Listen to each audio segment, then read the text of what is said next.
এ ফেরেশতা, এ জমিন, তোমরা যারা জমিন ধ্বংস করে দিতে চাও, আমি আল্লাহ দেখতেছি কেমন গুনাহ হইতেছে।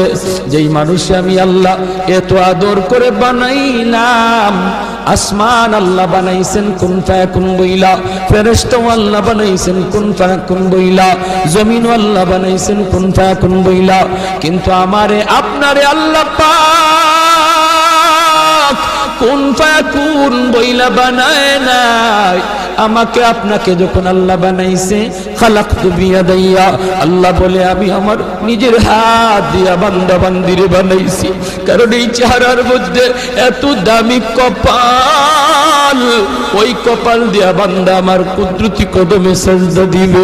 এই কপালটার এত দাম, এই কপাল কুন ফায়াকুন বললে হয় না, এই কপাল ফেরেশতাদের হাতে বানাইলেও হয় না, আমি আল্লাহ নিজের হাতে বানাইছি।